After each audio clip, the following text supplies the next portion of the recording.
Heyo, and welcome back to the Boston Sports Brothers podcast, episode 59. He's not on camera, but he's with us tonight with his beautiful voice, and you may be following him on social media, big social media presence for Boston sports. It's Savage Boston. Savage, how are you tonight? Thanks for joining us. I'm good, man. How you guys doing? What's up? We are Doing fantastic. great. Big E. It's hard to do bad after on a victory Monday, 5 times in a row. I mean, I'm doing pretty fantastic if I have to say so myself. Seems like that's Happy an early, Mondays, oh happy yeah, Mondays. little, oh Oh yeah, yeah. thing right here to kick us off. All right, good stuff. Well, that's where we're going to start with the Patriots tonight. And as Big E just said, fifth win in a row, rolling against the Cleveland Browns, 32-13 victory. Let's talk about it. Let's break it down. Savage, you're with us. You're a season ticket holder, as we know. Football is your favorite sport as well. So just your takes on yesterday's game and certainly your takes on just the season that is almost a halfway point. Pat's sitting at 6-2. What are you thinking? Yeah, I mean, obviously nobody really could have predicted 6-2. I mean, that's in your wildest dreams, you would have said 6-2. We all said like if they're 5-3 at this point, you're extremely excited. I think the take from the game yesterday has to be obviously sticking with Drake May. There's no way, he is the take. There's no other. He's the most important piece of the team, not to mention potentially the MVP of the league. So I think Drake is just his performance is so much, I should say, so much better than anything we thought he would do to this point of the season. We were saying on our own pod, right? Like maybe you give him half the year and hope you start to see that like year 2, year 3 Josh Allen develop at the later half of the season. Like that was our approach. Okay, cool. Let's see how the development goes. I had no clue he was going to just come out and just start ripping it up. I mean, he's like his numbers right now are borderline historic. I mean, he's having comps to multiple MVP seasons from, Aaron Rodgers, Brady in '07, Mahomes, Peyton Manning. Like we're getting some insane comps here. So I think we have all the reasons in the world to be excited. I'm excited, and it's happy to have some more life in the region again involving the Pats, especially as you guys are going to go in the other sports as well. Like the other teams have decided to just be absolute dog ass. So very fun to have the Patriots pick up some of the slack. Huge that the Pats are playing as well as they are, especially given what you just said. Fellas, I think we all got a chance to tune into yesterday's game. So whoever wants to take the baton and run with it, give takes, break it down. Gabe, Big E, Sam, flip a coin. I don't care. I'll take it and run with it. I think it was a tale of two halves, and I think this is where obviously Savage, you had the lead story here in Drake May and the way that Drake played, especially in the second half and in the third quarter. But I think the other thing that I'd want to call on out in the tale of two halves and just kind of talking about that. The first half, not the best showing from the Patriots in a number of ways. Leaving a lot of points on the field, going with field goals in the red zone instead of having to kick instead of getting to touchdowns.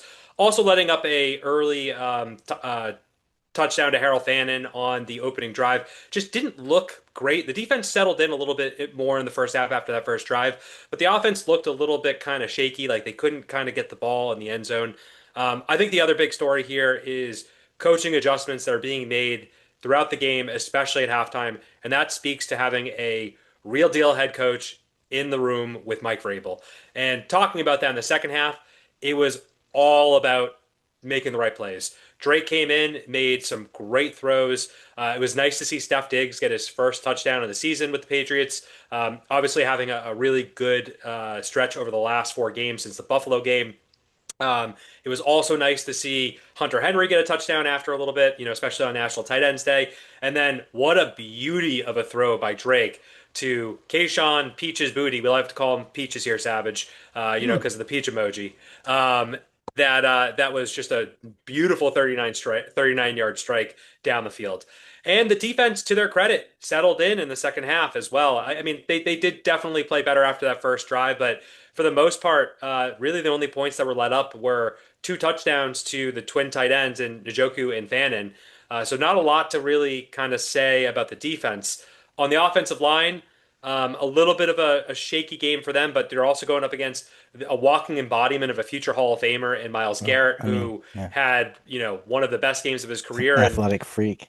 yeah, I mean, it's really hard to say, hey, how much is that his line and how much is that Miles Garrett because that dude is insane. But those are kind of like my big takeaways from the game. What do you guys think? So with Drake, and this is the thing that I look at being a baseball guy is footwork, and Drake May and his footwork is pretty. There's really no other way to put it other than almost perfect. The kid's making perfect throws no matter where you go. It finally seems like he has a bunch of wide receivers that he has the ability to throw to. There were a couple times when I threw in the group chat that we had Ramondre Stevenson um, lining up on the outside, and he made a phenomenal catch. That was, unfortunately, wasn't an actual catch. It ended up out of bounds, but still, I mean, I don't think anyone could have envisioned, Drake May's progression to be where it's at right now. I mean, it's excelled to where we thought it would ever go to. So for me, that I love. I keep harping on growth, and boy, oh boy, is this kid growing. The defense, like we've talked about for several episodes, have been really stagnant to start the games, but we have a new coach, and guess what this coach is doing during the halftime? Making adjustments. So when they're coming back out, it almost looks like a different team. So for me, really, it's just to continue this trend and to be consistent. Because if we can be consistent with this, we're looking good, guys. I'm not really too worried about that left side because again, we went up against Myles Garrett, and that guy is absolute monster freak of nature. Yeah. Gabe takes. Sam, you said it perfectly. We're all calling for Drake May to be the MVP, and he's putting up these historic numbers, like everyone has said. But he's also a second-year quarterback, and he's still growing. And I think in this game we saw a good growth moment from him. He had a pretty shaky first half. He threw that terrible interception, and then between him and Vrabel and McDaniels, they came together at halftime, like Eric was saying, made some really good adjustments, and all of a sudden just turned it on. And Drake May was throwing the ball into the bucket, and he's been incredible with the deep throw this year. We had a Trevion Henderson sighting this week. We didn't talk about him yet, but he had 10 carries for 75 yards. 65 He yards. did have that 75, brutal yeah. fumble real close in the red zone there, but just to see him get going and not to have to rely on Ramondre to put a heavy workload on him is nice to see, and I hope that continues. Mac Hollins has kind of been playing this like almost looks like a tight end out He's a there. character, man. He's been incredible, He's a and character on and off the field. he Can is. I we like can we that get guy. can we get an oh yeah for his bishop costume? Like that was amazing walking Bishop into the costume. I stadium. mean, his videos on like how to put air in your tire and Yeah, shit. Yeah. how to fix a crack in your He's great, windshield. dude. Like Yeah, he's unbelievable He's stuff fucking from Matt awesome. Collins. Great locker room guy. Great Sign locker him. room guy, and I think that's what the Pats are trying to do is get a bunch of those guys in there. Robert Spillane going on to the defense had a monster game. You can just tell the guy loves the game, and I think he was like smiling the whole way down the field as he was like running that interception back. The defense 14 total continues. tackles. Yeah, Crazy. like the defense continues to stifle the run game of the opposition. They haven't allowed a 50-yard runner, and I think all season so far. And it's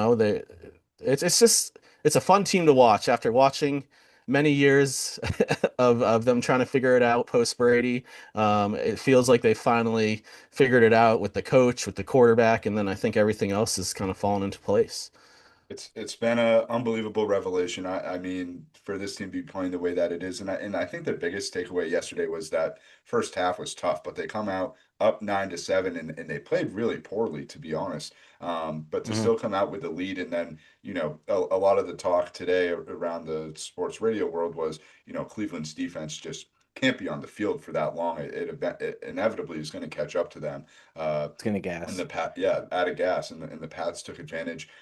Gabe, you mentioned Henderson, that toss sweep play. They just kept running it over and over and over again, and they finally found something with that. And I love that each week it seems like a different receiver, different target for May is stepping up. It was Hollins this week. It's been Diggs the past couple of weeks. Tight ends are involved. It's crazy to say, but it's back to that sort of like Brady like offense that McDaniels was running with him, and it's like you have a 1A guy in Diggs, but aside from that, you're just spreading the ball around, and it's been great. This team is in position, to the expectations now are like, who knows where this team can go. The toughest thing is that the schedule and who they're playing it's tough to gauge, against the top of the league in terms of how they might perform. That game against Tampa in 2 weeks is going to be a big game. Mhm. Tampa has a ton of injuries, but a legit quarterback in Mayfield that you'll go against. Savage, you said you'll be at the game next week, so hopefully you can get off the losing streak that you've been on. But a very winnable game against Atlanta next week, and they just got to keep this good wave rolling. It's been a joy. Yeah, I mean, yeah, we were talking before the pod started, and for somehow the team's 6-2, and me in person, I'm 0-2. So take that as you will. Hopefully, not a jinx. If we lose against the Falcons this week, then I'm really in trouble. I gotta sell all my Right. tickets, I guess. Savage, I'm calling you I jinx hope right I hope now. that there's not I'm the another game superstitious where one. there's 5 turnovers like there was against Pittsburgh, because Yeah, that was awful. that's an anomaly. Eric, So I'm calling your that's not jinx happening too. again. I mean, in reality, though, like they should be, the team should be 7-1 right now. Really, I think like first game of the year against the Raiders, like the Raiders came out prepared with a good coach, and the Patriots weren't quite up to snuff yet, and they lost the first game. And against the Steelers, they turned it over 5 times. So it's like, other than that, man, they're obviously rolling, and I don't care. The thing is, people get all hyped up about the schedule and playing bad teams, and I hear these takes on the radio and all that, and like, what the fuck you want them to do? Like, they don't make the fucking schedule. Like they don't control the schedule. Like they put them in front of you. You just Play got to when win you the play. games, and they're winning the games by 20 points. And Like the real NFL teams. yeah, like these are teams, dude. These are NFL Like the Browns just beat the Dolphins like 31-6 last week. Like this Browns team, they talk about like the Browns lost. They have a great defensive front. We know that they lost because ultimately Josh McDaniels and Drake May. That's why they lost the game, and then their offense can't hang. But that's still a real team. You know what I mean? And like the Falcons this week, I don't know what the Falcons are going to be. They're either winning by 30 nothing or they lose 30 nothing. Like I don't. It's a weird team. I don't know if Kirk Cousins is playing or Penix is going to be back or if Drake London's going to be out or like I have no idea what they're bringing. This could be a 40-10 Patriots win. It could be a very close game. I just again like I can't see the Patriots losing this game. Like they shouldn't lose, but you go to the numbers, the Falcons defense is pretty good. They've had a pretty good defense this year, better than people give them credit for. And I think they do have a decent amount. Like Bijan Robinson is like all world. That guy's awesome. He's an awesome player. And Drake London's an awesome receiver. And so like they have some talent there. Like I think Kyle Pitts, whatever. You know what I mean? Kyle Like Pitts. Yeah. fantasy disaster for like all-time fantasy disaster. Just for Every the year, every year, all-time disaster. everyone, All-time. every year they're always like, "Oh, it's Kyle Pitts is going to break Yeah. out." It's no more. Kyle Pitts is not He going to went break number out. 6. He's one of the That's so biggest wild. fantasy busts Tight of end all going time. number 6 like Yeah. that. Yeah, just wild. You talk about Kyle Pitts. As we sit here, he's in my fantasy lineup week in and week out. Well, Uh, you beat me, so there's yeah. not much you got to worry about this So week, yeah, there, buddy. so this week worked out in my favor. But I will say this: the tight ends in general is one of the things that the Patriots have struggled with. You saw it this week with Njoku and Fannin. They got absolutely demolished by Buffalo. I'm blanking Kincaid and Dalton Knox or whoever the fuck it is. So we talk about Kyle Pitts from a fantasy standpoint, but look out for him this week. He's somebody the Pats are going to Yeah. have to keep an eye on. I think Cousins versus Penix starting will make a big difference. Cousin more sort of not mobile in the pocket, sort of a quarterback. I think plays to the Pats' advantage. And hopefully Christian Barmore stops smoking blunts going down Elmwood Ave, so he doesn't get suspended for quarters. Do you guys have any idea what he was actually suspended for? Did you hear any stories yet? Haven't heard, and I just say that because Can only of imagine. of the video that came out last year of Yeah, his yeah, yeah. I haven't debacle heard down there. anything either. They're keeping it close. So he probably he showed up late or did something internal to the team. I don't think Yeah. it was something legal, but probably something that was stupid with the team, and Vrabel had to make a point. But this is where coaching matters, right? Like he's holding him accountable, Vrabel, to Barmore. And you want to know what? He's keeping the details under wrap because at the end of the day, we don't need to know what happened. They're keeping it all in house, and that's the way it should be because that's how a good team operates. So It again, clearly wasn't, it's nice to wasn't, have it's nice to have an adult that running the bad show. where it needs to be public knowledge. Yep. Well, if there's anybody So- who's going to get the scoop, it's Sister Karen. So maybe she'll be working on Yeah, that, and yeah. she'll be able to do that. That's Who Karen. knows? Maybe he brought a load of pot brownies or something into the clubhouse. Who knows? Now you're just starting rumors. Well, I know. I'm just, I don't know. You got we're talking pot Elmwood brownies. Ave. Big E's wearing his green tonight. I'm watching the green currently play in the Big Easy down in Oh NOLA. man. The Patri We're going to move on from Doing the pretty well. Patriots and talk Celtics here, who just a terrible start to the season. There's really no other way to put it. It's been a rough go Um, of it. no, You let's don't think I think so? we have opposing views let's here, let's Sam. let's let's shed some optimism because you know what? This team is deeper than we think it actually is. Eric, I know your panic meter is at a 6, but mine's low at like a 2 or a 3. And I say this because this is a brand new team. They offloaded Drew Holiday. They offloaded Kristaps Porzingis. Luke Cornett is gone. You know, the majority, you know, a lot the major pieces of this team are gone. And then they also have their, you know, what they build this team around. He's gone too because of an Achilles injury. So they had to bring in all these pieces and they had to come up with chemistry on the run. Now they're playing teams like Detroit, and you can say what you want, but Detroit is a young, really good defensive team that grinds. Not only do they grind, but they also have team chemistry, which is huge. That's going to win you games. You got the Philadelphia 76ers. They're up and down. That was a heartbreak loss, is what it is. But for me, the panic meter is really at it like a 2 because they need to get things together. They have way too much talent on this team, way too much depth on this team.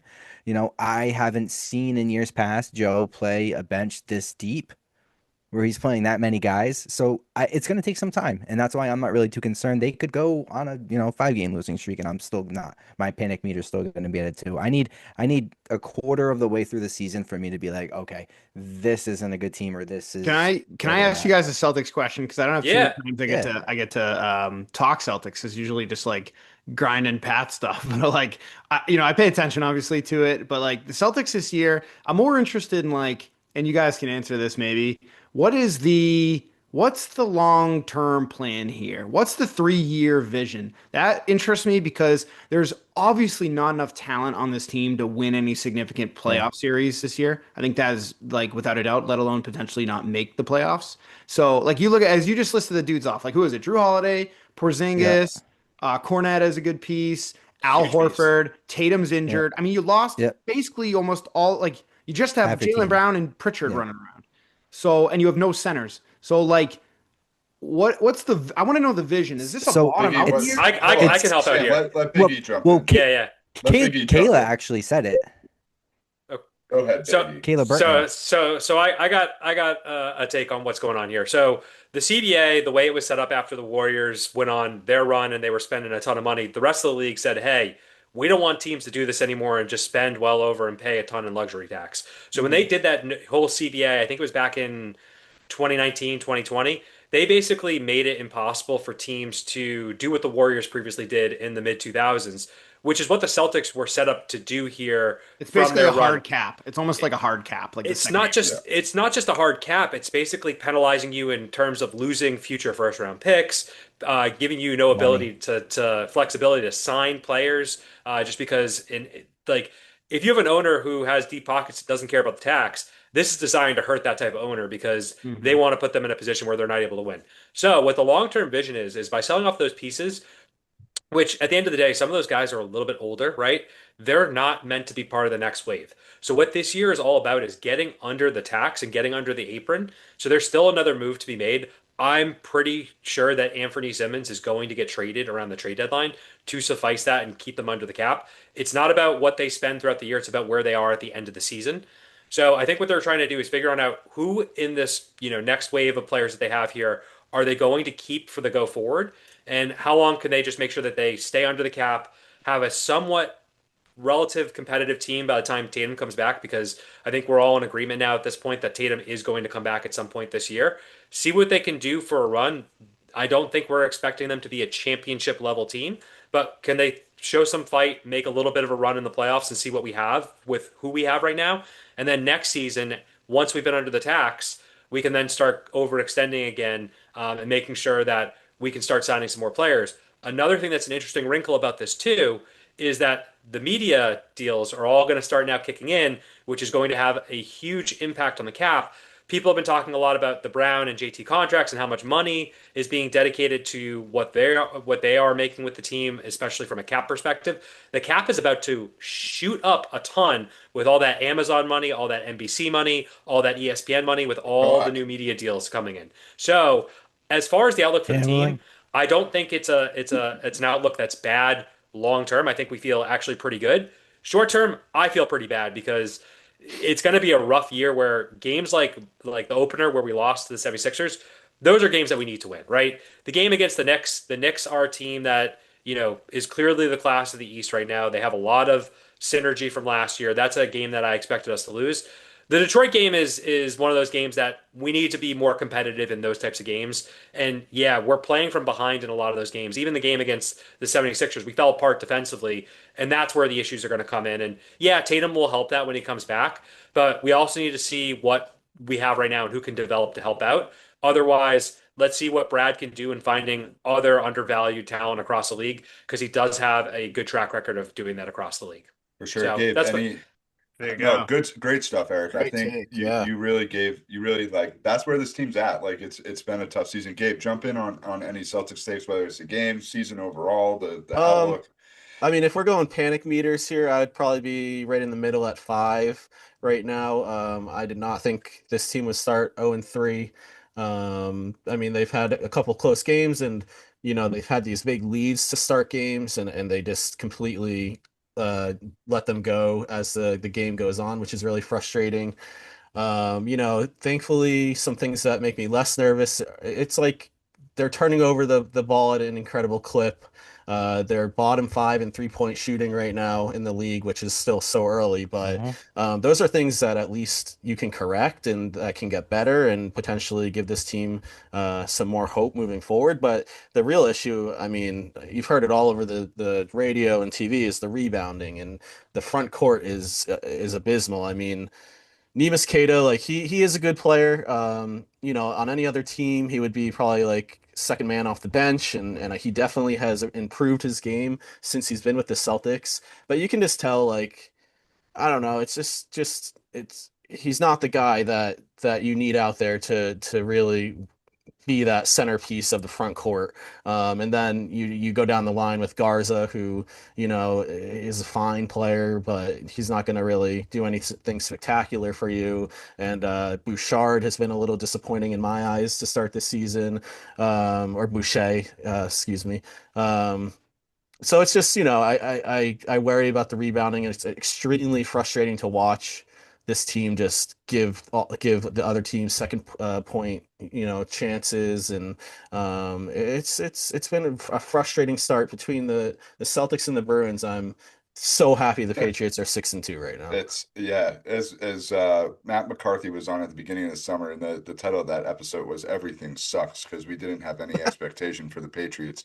But the Bruins and the Celtics have been tough watches. Winter sports season might be a tough watch for us overall. But the Celtics, the two things you guys said, it's the rebounding and it's the blowing the leads. And this isn't something that the Celtics have just started to do this year. This happened with the Knicks in the playoffs when Tatum was playing. If you recall, this team has notoriously blown big lead after big lead after big lead year after year after year, whether it was Missoula as the coach, whether it was Ime Udoka as the coach. Do not forget the fucking game 4 against Golden State in the finals in 2022 when you were up and then you like this team inherently has an issue with keeping the lead. Even it versus Dallas in the when they did win the championship, you go back to that game 3 where Jaylen Brown hits a huge shot at the foul line, but like this team has.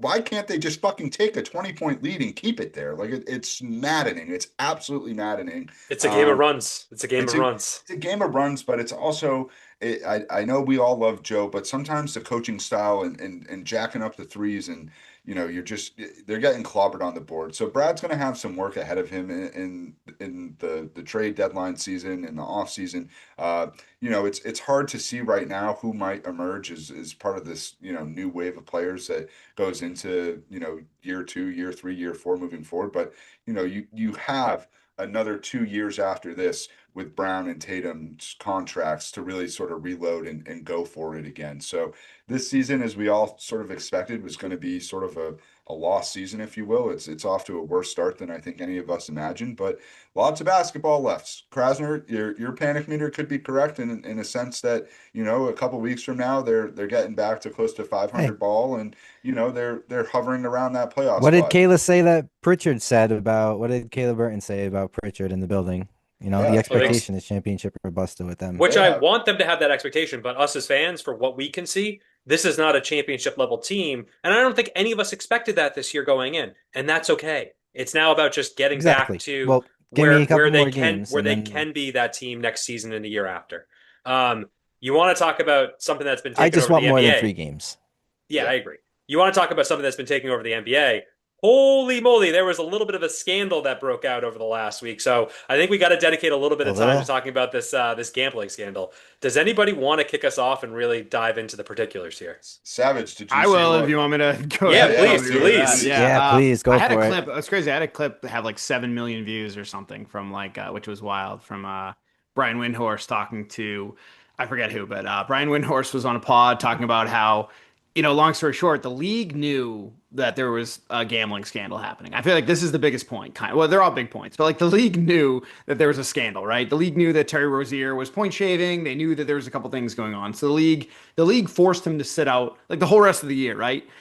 And then they just like they allowed him to be traded and allowed him to play and let him back in the league and didn't do any due diligence or pursue an investigation to any degree. So much so that the FBI had to come in and launch a massive investigation as to what now we know is like a full mafia scandal, which feels ridiculous to say, but like a mafia involved scandal, which, you know, if you want the flip, the upside, and a lot of like gambling folks have this take, and I don't necessarily disagree. The take from the gambling folks is, and if we didn't have the sports betting apps and company, we wouldn't have found this out. Like this type of behavior has been happening for a long time. We're just now able to find it out because you got a few $100,000 coming in on Terry Rozier unders on prop bets. So like in that regard, that is good that maybe they can figure this stuff out easier than they could have in the past because there's so much attention to detail and data coming out. But you know, it just makes me more skeptical for not just NBA because I've always believed the NBA is fairly rigged because it has been, and publicly with like Tim Donaghy and things over time. But like I watched the Pats Saints, and not to go back to Homerville, but like, you know, we know the Pats Saints, that referee call, I can't get over when the phantom Steph Diggs OPI on a touchdown that was a minute late when the special teams were on the field. The only reason that referee would have called that is if he's trying to force a game into the under. And I'm being dead serious now, too. And like, I actually wanted investigated because that game did hit the under. Okay. The over under was 40, it was like 45 and a half, and the total points were 44. And like, that was too many points scored in too quick succession for that referee. Boom, phantom OPI. Now, Drake went down and still scored a touchdown, and, you know, the Patriots win the game. But like that to me it's just like a classic NBA ref starting a game and hitting your best player with 2 fouls. Like LeBron's got 2 fouls in the first 4 minutes and he's on the bench. That's how they point shave. That's how they control games. It's been happening for a long time, and people need to realize that this shit can be rigged. It's not a joke, and they really should pay attention to it. So Savage, I think you brought up an interesting point with that Pat Saints game because there's that back-to-back plays where you have that phantom OPI correct. on Steph Diggs, And then a followed non-DPI. Yeah. followed by the non-DPI where the dude is legit grabbing Mac Hollins' arm. Yeah, So that's point shaving. explain that to me. At least be consistent both ways if you're going to do that. And like, yeah, it does give a lot more credence to the fact that yeah, there's something shady going on. I think as far as the NBA goes, though, this is terrible. This is awful for the league. I don't know what's worse, a current player being involved in the scandal or a current coach. Either way, not Coach. good. Or both. It's absolutely it's terrible for the league. And the NBA has had this problem, and I think Savage said it. Like this has obviously been going on without there being any sort of rising to the level of where it did this past week, and sort of knowing about it. And now, you know, with these apps, you're sort of seeing it. But don't forget, you got Malik Beasley, you got Jonte Porter, you got Terry Rozier. Now you have a head coach. You're telling me that there aren't other fucking people that are involved in this when the LeBron. NBA isn't a very big league, my friends. Like there's 12 players to a team here times 32 teams. It's, that's a couple hundred guys that are involved in this. And the biggest thing is that, is this on the level now, as Felger says, like, are these games and what we're watching, like, all this money, all this stuff that gets poured into it. Well, if the fucking Russian mafia or the Italian mafia is running the fucking league, like, what? Fuck that! I don't care anymore. Like, what are we doing? I don't want to watch the mafia league. I want to watch the NBA. And this goes to Adam fucking Silver and David Stern, because I'm telling you right now, David Stern could have done one of two things when Michael Jordan, who I think we can all agree went to go play baseball because he was gambling on games and gambling on shit. When it Oh, he came to didn't the play league, baseball. Well, he didn't he, retire. he We didn't all know that. exactly. So I think that it goes all the way back to then, that when they decided to just, sweep it under the rug, go play for the White Sox minor league team for a couple of years in the middle of the height of your powers when you're coming off three championships. No, you got sent And then come away, back and win and, two more, and they did Yeah. it under, under the guise of going to play baseball. But Well, hold on. This is a league, by the way. The NBA is a league that made Michael Jordan sit out in the prime of his fucking legendary career. They made Yeah. him sit out because of his ferocious gambling. Like that's this league. I mean, this is not new between the Black Sox, back in the day. Like there's been massive scandals. I mean, Pete Rose, like this is why they're so against betting. And this is why people are like, why do you get banned for life or suspend? Like you need harsh penalties because Yep. ultimately the thing you need to preserve the most is the integrity of the game Integrity of the and that game, it's a yeah. fair competition. That is what you're trying to preserve with all sports is fairness, which is why people fucking hated the Patriots in like 2000, early 2000s. They thought they had some magic competitive advantage and Belichick's going through tapes and filming and like people don't understand that Spygate was never filming practices. Like that was fake. Anyway, we don't have to go into Spygate, but like it's the And same. thanks again, John Tomasi, Yeah, for lying. yeah, literally. Yeah, But like Tomasi. people oh, know, where's he or now? No Deflategate job for and all that. Like Tomasi. any degree of competitive POS. advantage. It's like with Mahomes and the referees, dude. Everyone thinks, Oh, because Mahomes is in bed with the refs and they call more calls for him. And like people want fairness and they want to protect integrity. And I think if this is this pervasive, like I want that Saints ref crew investigated. I'm not giving this shit. I'm gonna keep tweeting about this shit all I'm season. with you. How do you feel like Bills fans should feel after their game against the Chiefs last playoffs? They got absolutely fucking hosed. Like absolutely hosed, clear as day. That was a first down, and they said no turnover on downs.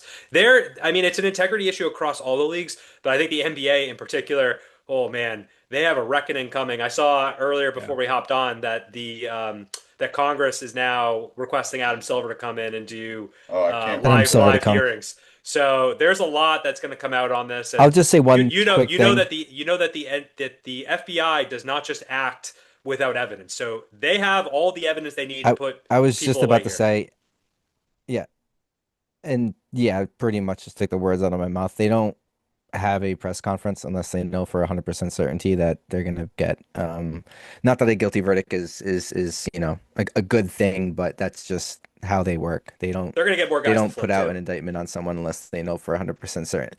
Yeah, I'm curious to see who else gets named as well. I'm hoping it's none of our guys because at this point it really is a crap shot.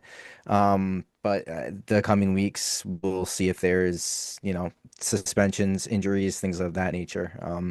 And L- probably more Last light's going to come from it too. So we'll see. Yeah. last little Celtics note here. All the players that were named here slash head coach all have Celtics ties. So Damon Lee played for the Celtics back in the 90s. Chauncey had a cup of coffee with them when, he was drafted by Patino and then traded, 40 some odd games later. And then obviously we all know Terry played Joel here for 4 or 5 Patino. years. So nothing connected to the Celtics, but obviously these guys all have a Oh, little I bit don't of a know about stint that. here. What's the one common Pierce and theme Garnett, between all of Pierce those players? Pierce and Garnett were at these games, by the way. Like Pierce and Garnett Yes. were at these poker games. Like Garnett confirmed, and I'm pretty sure Pierce confirmed. And Pierce is boys with Chauncey Billups. Like this shit's like they could blow it up and blow it up, blow it up. And like I don't know if you want to tell me that Pierce and Garnett were just victims, that's fine. Maybe they were, but like if Billups was rigging games for the mob, like you really let's think about this shit. He was probably in debt to the mob, and like you know what I mean. Like this gets really hairy once you start owing people money and mob money. It gets really hairy. You get scared and you start doing stuff that you shouldn't do. So I don't know if Pierce and Garnett just got their money taken from them or they participated. I do not know that. I just know how incredibly dirty it feels. And they've known these games are rigged for a while. As a podcast came out 2 years ago with a pro poker player, I listened to this great pod. I wish I had the name, but he talked about how So this came out 2 years ago, and they knew that that game was rigged by Chauncey Billups. Rigged. He said it on a podcast publicly. So anyway, It's I been hope I hope I hope that KG and Pierce aren't involved because for my childhood's sake, it would yeah. just destroy everything. it's been a crazy week in the if they are, NBA. MJ did too. As So as as we said, we're not certain about anything when it comes to this, and more will come out. Gabe, one thing I'm not certain about is what kind of team the Boston Bruins are, though. It's been a weird season for them so far. Up and down, around the seesaw, the roller coaster ride that is the Bruins. Take it away on the black and gold. Yeah, Claudia, I think that that theme is going to continue here with the amusement park of the team that is the Boston Bruins. Uh, they're currently playing the Ottawa Senators, losing 2-1. Um, I wrote here that this is a good game for them to take advantage of Ottawa because Brady Tkachuk is out long term with I believe a wrist or hand injury. Obviously the team is more than just Brady Tkachuk, but it just seems like a good spot for the Bruins to pull out a win here. But we'll see as the game progresses. Um, Currently standing at 4-6, last place in the Atlantic Division. They snapped a abysmal 6-game losing streak against the Colorado Avalanche. It was actually the Avalanche's first regular season loss of the season. So go figure. We talk about the roller coaster. It's like they lose to some crappy teams, and then all of a sudden they pull off a win against a team like Colorado. So it's going to be a long year. We'll see. I mean, much like the Celtics, where they have a lot of new players coming in, and they need some time to gel. I think that's also happening with the Bruins right now. There's a lot of new faces in that locker room, and you have the consistency with Pasternak, McAvoy, Swayman. But other than that, there's a lot of new faces, and I think it will take some time for them to gel. Morgan Geekie's finally found his scoring touch, which is great. No surprise, Pasternak is leading the team in points. One thing that kind of sucks for this team right now is Hampus Lindholm's injury status.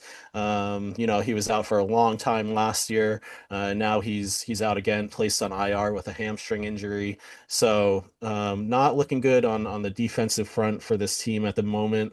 Swayman's actually been playing pretty decently with what he's working with in front of him. Corpusalo has been absolutely, oh, he's been trash. He's kind of like reverting back to his years when he played for Ottawa. He's got a .845 save percentage right now. He's allowing 4+ goals per game. So, when you see Corpusalo on the ice right now, it's a feeding frenzy for the other team. There's a lot this team has to work on. And I know J Matt, who's not with us tonight, was really, really strong on his disfavor and dislike for the Bruins this year. Clearly, Don Sweeney and Cam Neely have a lot to do with that. But I think they just need some time to gel. I'm not expecting much, but I think they could be a little bit better than what people are giving them credit for at the moment. It's been a tough go. I mean, that losing streak was really unfortunate for them because even if they had been able to come away with a couple of points out of those games, you're looking at a different kind of team, and you're maybe 4-2 instead of 4-6, and that just the optics of that seems a little bit better for them. Um, I agree though, when talking about both of these winter sports teams, we're reacting to the here and now, right? The first couple of weeks of the season and slow starts and things not really going their way. But the reality is that there's 85-90% of the season still to go. And a lot of opportunity for these teams to right the ship. Savage, any interest in the Bruins? You get a chance Oh to tune man. into them from time to time? Bruins thoughts, dude. That's been a while. So most of my buddies from college, because I went to a big D1 hockey college. A lot of my friends are big time Bruins fans and big time college hockey fans too. So we followed a lot of these players for a while. Yeah, honestly, like I like watching the systems of it. I like watching teams grow, teams build. Are you getting better? Are you getting worse? I like the development aspect.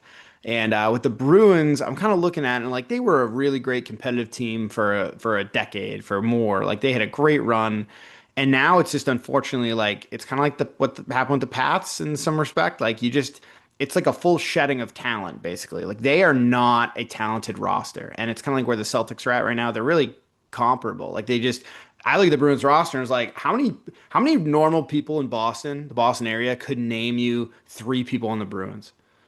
I mean, like the average sports fan, even like average sports fan, not Bruins diehard, average sports fan, like they might know pasta. Do you know what I mean? Like, and that's kind of where the roster's at. It's not like, so I think, yeah, I think they have massive holes. Like, yeah, sure, Morgan Geeky can score goals. That's great. And Pasta's Pasta. And McAvoy is still supposed to be really good, I guess. And Hampus Lindholm apparently gets hurt every year and is soft as puppy poo. I don't like, I don't know, dude. I don't see that going anywhere. I think that team is not good at all. The Celtics are probably better than they are. I think the Bruins are one of the worst teams in hockey. I just more again looking at it and Gabe, if you're the Bruins guy, like where do we go now? Like that's what I want to know. Like, because the drafting has been pathetic. Don Sweeney can't draft. They've made other decent moves in the past, but if you can't draft and develop, where do you go now? How many years are Bruins fit? Like, look at Ottawa. Look at I don't know, like look how many was it the Buffalo Sabres or the Sharks or like there's so many franchises that just get buried and stay buried for 2 decades. You're like, how does this not happen? So like you have to hit on draft picks just like in the NFL. Like you have to hit on draft picks. So I want to know where does the development go and how does the team improve from here?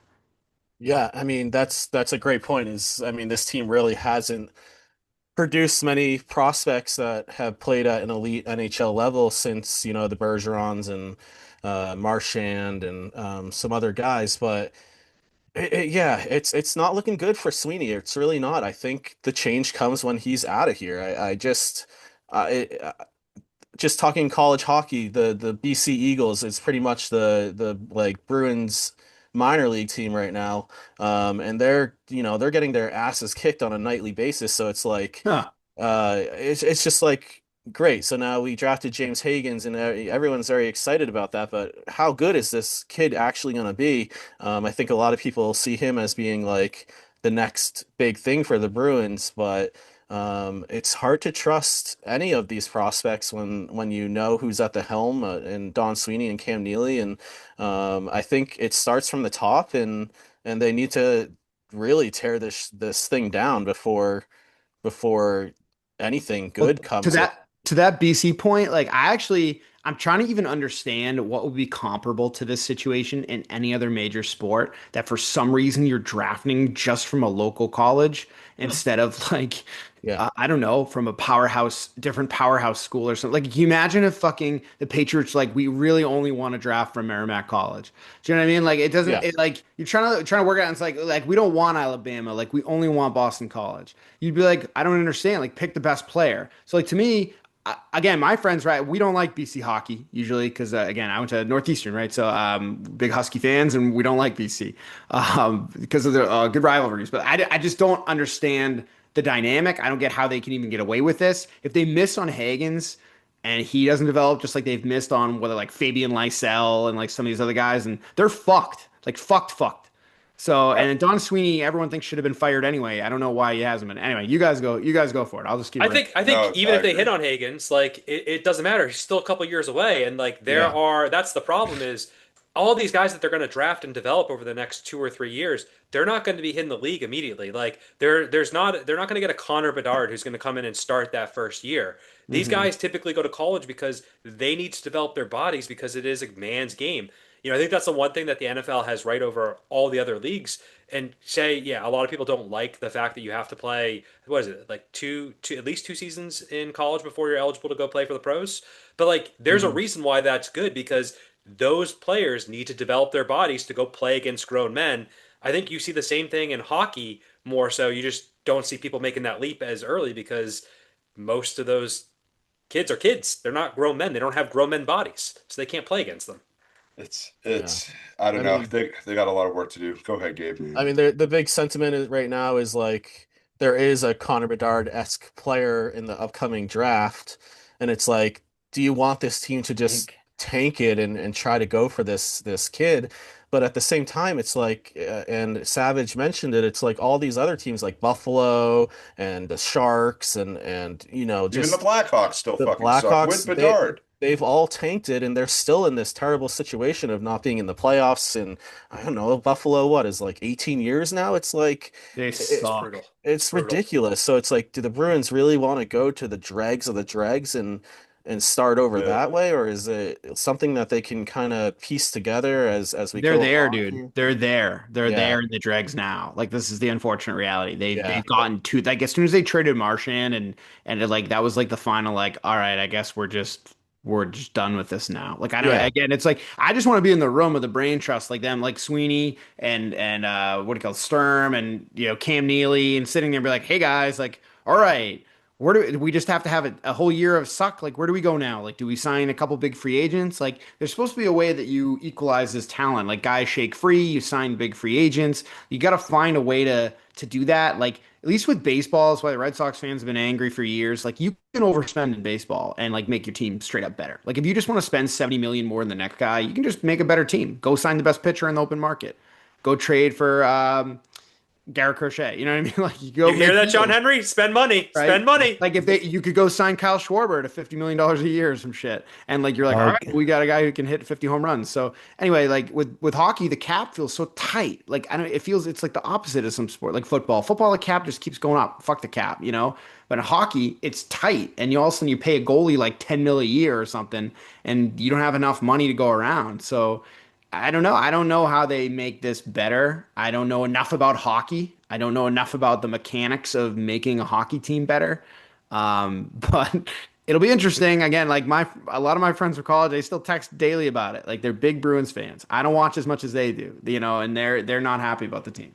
So Yeah, it's It's tough, and it's it's like you had Pasternak like in his prime, and Swayman. You dish out this huge contract, and it's like it's just like you feel like you're wasting years right now, and you're just giving money to the wrong people, and like this guy Jano that they signed for however long to a stupid ass it's contract. ridiculous, dude. It's just like the same shit over and over again, and I just don't understand like what ownership's just happy if they make the playoffs, and that's all that really matters. And I think hopefully after this year, when if they don't make the playoffs again, it will kind of wake up ownership to change things around a bit. it's time that the Jacobs do something drastic to make, the head of the snake and Neely and Sweeney have to go until, and that's what's going to change because it's the same song and dance over and over and over again. So no, the Bruins are not quite a dead horse, but they're a horse with three legs at this point in time. So we'll see if they can get that fourth one added or not.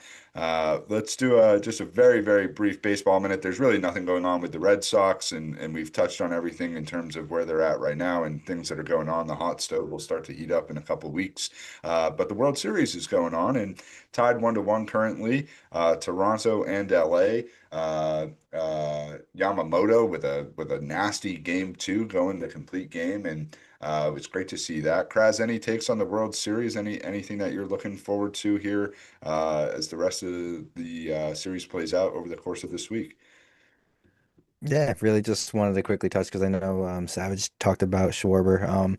Just so you guys know, the Reddit world, they if Philly doesn't sign him really quick, expect the Red Sox to jump in, is what they've been saying. They've also been talking about adding Alonso and Bregman, so we'll get there when we get there. But anyways, to talk about the World Series, incredible first two games. First game, you can't really ask for anything more. Pinch hit, grand slam by Addison Barger, who literally slept on his like longtime friend and teammate David Schneider's couch the night before. Absolutely wild stuff that you can only literally make up in a dream. And then Plotty, like you said, Yamamoto goes a complete game and then just cleans the dugout. Like it just that's absolutely unbelievable. I know a lot of these guys are into metrics and stuff like that, but just watching them pitch, it's easier said than done because I'm sitting here and while I'm watching it. But if I'm in the batter's box against that guy, I know he's throwing me a first pitch fastball and I'm swinging. But tonight should be a great match because we got Scherzer on the mound and he's an absolute dog. Yeah, it's Max, baby. Scherzer and Tyler Glasnow, two pitchers from a couple years back that get their teams to the World Series. No longer the aces on either of their staffs, Cy but Young, both uh, Cy Young guys. both Cy Young winners, and those sort of pieces add to a team. The Sox need to go find a guy like that and add them. Dylan I Cease. Yeah, Watch out for Dylan that name. Cease. You go back to somebody like Rick Porcello, right? He was a big piece of things. Going back to when they also had Chris Sale. Porcello won a Cy Young as well, if I recall. So. He did. Good stuff with the World Series. U.S. versus Canada, a lot of drama. Great to have, sort of this David and Goliath matchup, although I think Toronto is better than people give them credit for. Minot almost just took himself out, throwing down a dunk as I'm sitting here watching the Celtics. Not the lawnmower. Not That's the my lawn. guy. He, He might have mowed himself. the wheels kept going there, self-propelled.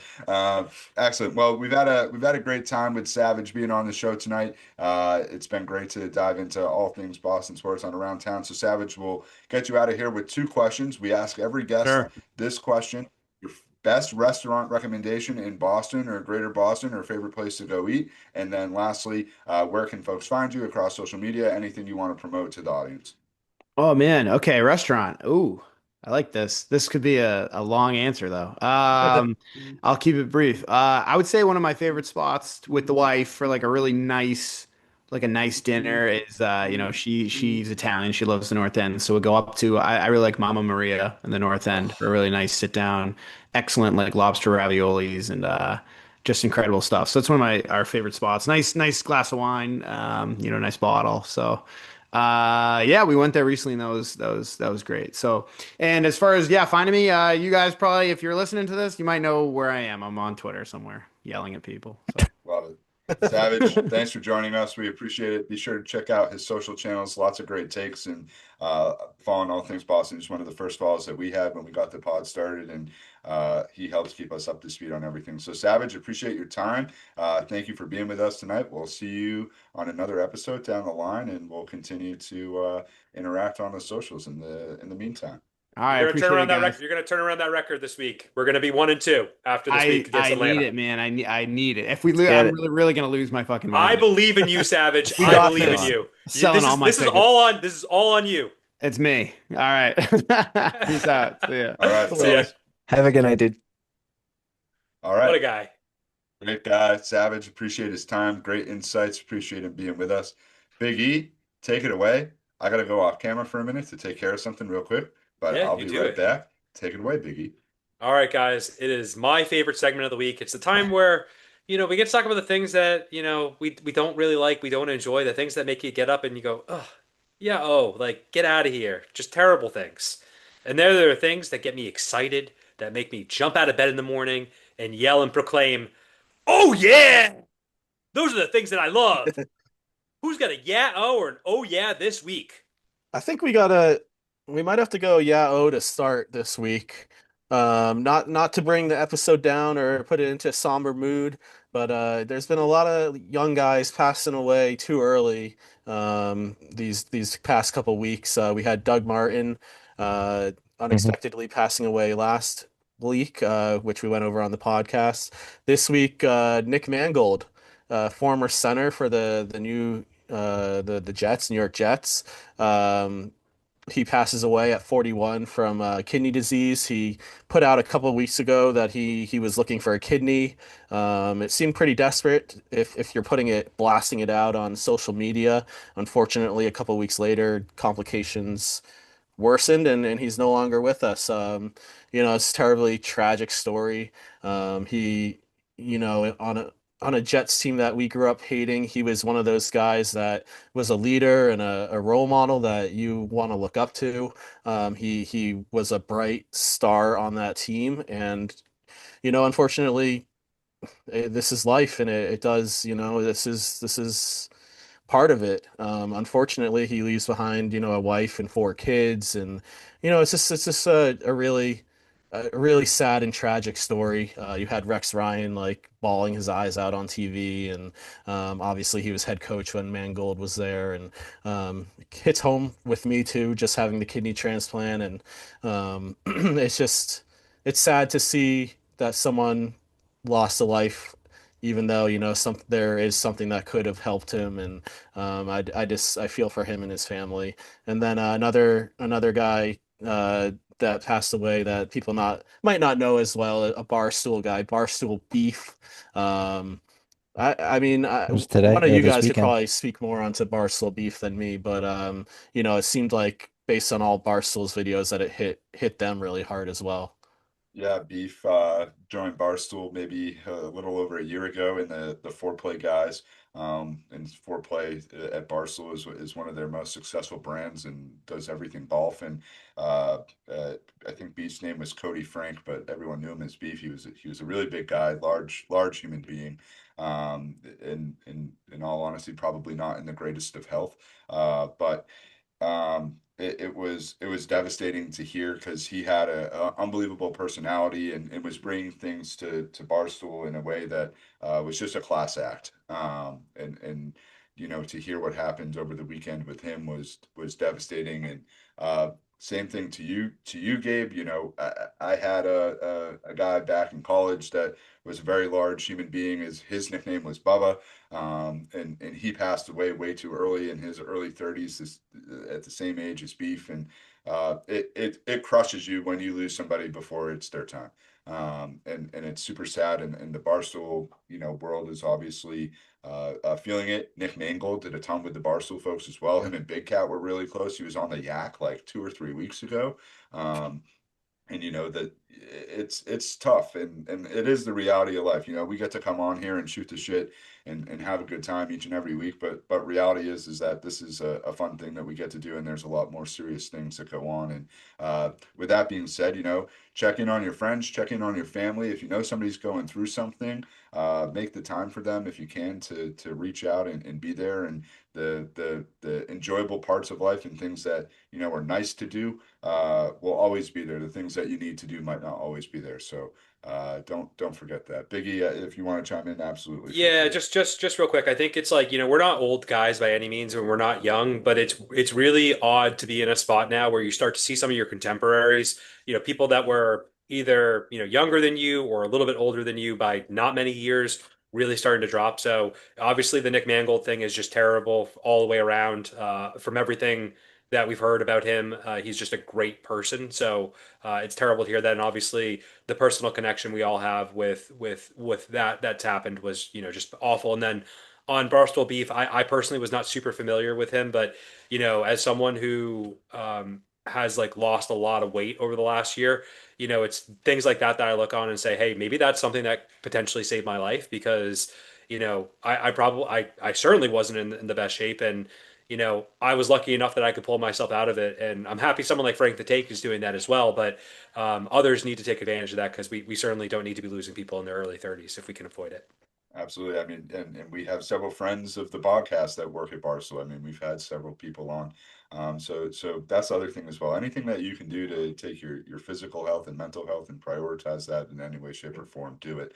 And it's well worth it. So we'll move on from the yeah ohs, and I'll give a little oh yeah from this weekend. As I mentioned in our pre-show to Savage, I have made the move a little bit out west, and taking Ship him taking out west. I've shipped a little bit out west. I sure have, to the lovely 495 belt.